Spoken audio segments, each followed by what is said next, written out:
Alright, so here's the process of making a Squid School video. Unless I'm working with a collaborator or doing a format where it has to be unscripted, React content for example, also tier lists since they're so long, everything starts with the script. That's not the same for everyone who does YouTube, but script writing is one of my stronger skills as a YouTuber, so it's what I structure everything else around. Coming up with the idea for each script often takes about as long as the rest of the process put together. I've covered a lot of ground on my channel already, and a lot of questions that I get, I tend to be able to just go, I've got a video about that already, and drop them a link. Still, it's not often very difficult to think back to a recent lesson I've had, or a situation in solo queue, or a team practice, or an idea someone suggested, and come up with something to fill a good number of minutes for a video. Script writing is something I've got a lot of practice with, not just because I've been doing this for a while, but also because it's an essay. I wrote them in school, I peer edited and later tutored people at writing them in school, and then I professionally taught kids how to write them and had to make a bunch of examples of them for those kids.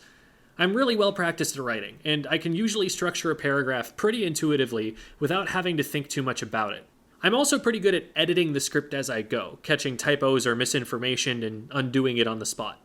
With the longer scripts, it may take one extra read-through to catch things that maybe I thought made more sense as written, or that I may realize don't represent me as well as I thought. More often, I catch errors when I get to recording the script because I'm forced to say the words aloud, and in doing so I realize it sounds wrong. Sometimes, even just as I'm reading the script, as I'm about to say the sentence, I'll realize that I want to word something different or include something else, and so sometimes there will be little improvisations on the script. For example, the script that you see on screen as I'm reading it does not contain the part that I'm currently saying. From the script, as I've alluded to, I'll then record an audio take unless I need my face on camera, in which case I'll shoot from OBS to capture audio and video at the same time. During the audio recording, I'm always happy to stop and redo something if I made a mistake. It's way less time consuming to do a quick edit to remove something I said incorrectly than it is to try and get the entire thing perfectly correct in one take. I just make sure that if I do make a mistake, I go back to a point earlier in the script where there was a pause, because otherwise it'll sound weird because a word will be cut off unnaturally. Once I have the audio recording, it goes into video editing software. The first thing I'm going to do is edit the audio itself, because everything has to be synced to the audio time-wise, so that's the part that has to be right first. This is, again, where other methods might differ, but for me, since, again, I lean heavily on my writing, the pace of the video is going to be best if I follow the rhythm of what I wrote most of the time. Once the audio editing is done, that may be the most labor-intensive part of the video out of the way, because a lot of the time I can just drop Splatoon gameplay in and call it a day. Sometimes there are particular visuals that I have in mind to use. For example, sometimes I might have a clip I want to refer to, or a demonstration that I shoot ahead of time. In yesterday's video, I showed how a standing still 1v1 tends to turn out as a draw by having one with the copy machine. Those kinds of clips get slotted in after the audio editing is done and before I put in the B-roll gameplay, because they're going to need to go in at a particular time in the video, and the B-roll needs to fit around it. I might have some notes or gags or corrections to put in text over the top, and that all goes in now too. It's only after all that stuff is done that I slot the B-roll in, usually just letting it play continuously until it hits something more important, and then splitting it at that transition and letting it continue once that other clip is done. Once all the audio has video to go with it, I bring in the intro and outro sequences. I'll make sure to change the title of the video, which, as we all know, I'm definitely 100% efficient at doing, and then slot the audio and video in around the transitions so they flow seamlessly. From working with these sequences, I know where these clips need to slot in between the animations to be timed correctly, but it took a bit of adjusting to get them to look right when I first started implementing them. The graphics were done by a former coworker of mine, Gaff, or Gaff OS on Twitter. He was working on an operating system for a while that let him make some really cool Twitch streams. And he was also the one who found the music, which is from a royalty-free Japanese website. The title translates to pineapple, if I remember correctly, but I'd have to go hunting for it again to find a link if it's still up.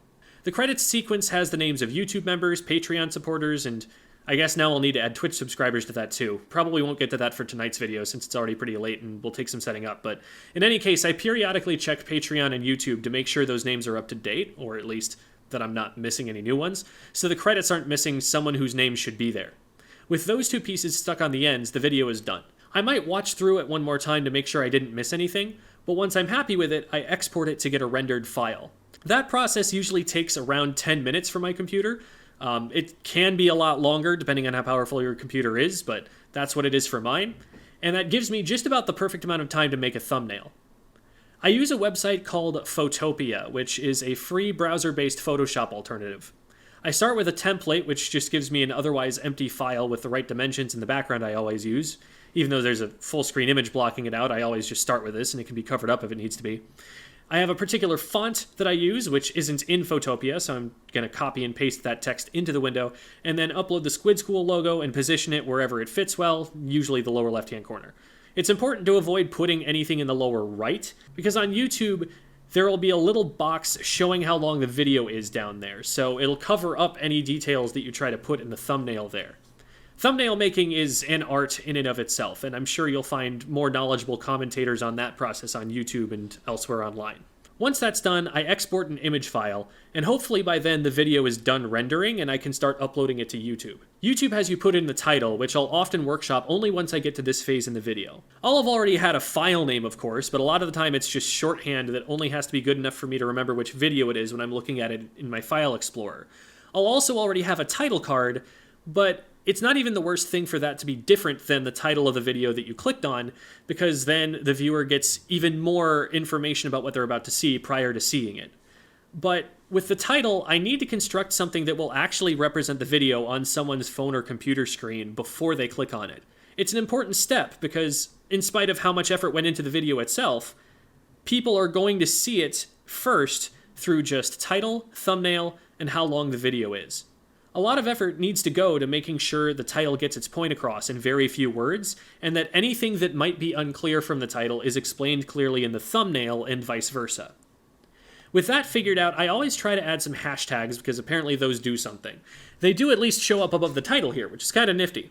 If I have any citations to put in, those go in the description, and for some videos, I'll add chapters, tier lists for example, which is a process of going back into the video editing software and figuring out exactly when in the video each new section starts, then copying that number into the YouTube video description and labeling it.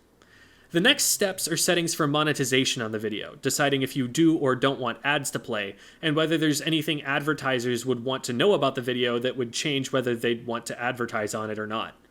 Since I don't curse in these videos and don't tend to tackle many political or adult topics, it's almost always as simple as saying, "No, I don't have any of those things that you don't like" in my video, and clicking submit.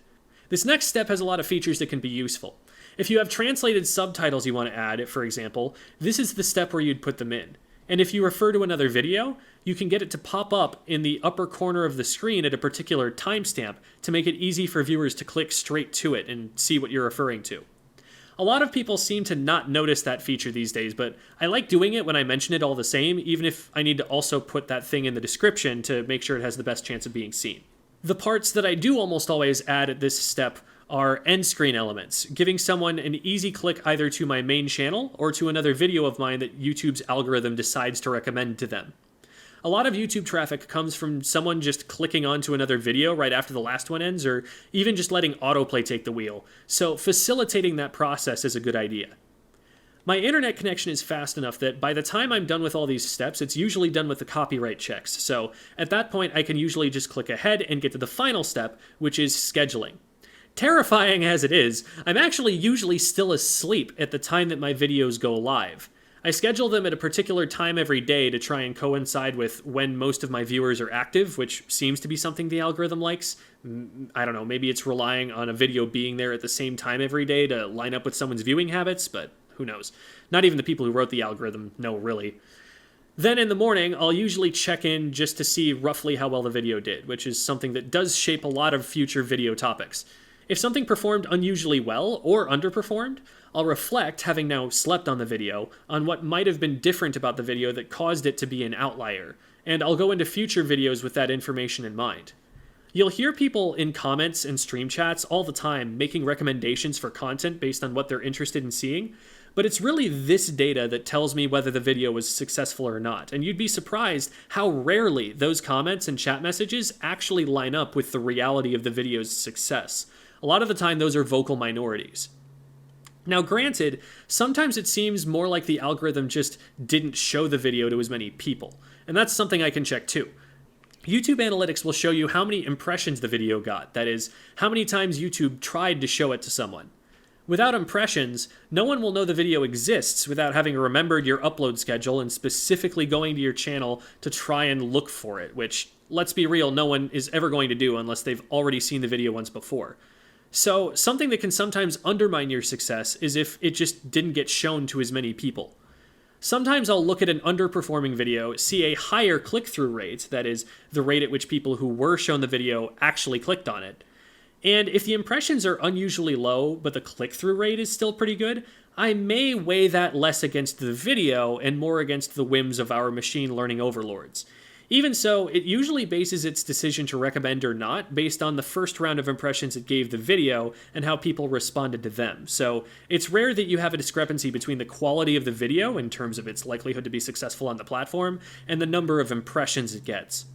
At this point, I'm up and thinking about what my schedule for the day is going to be and staring at a blank white wall, hunting for inspiration for the next video, and the process repeats from there.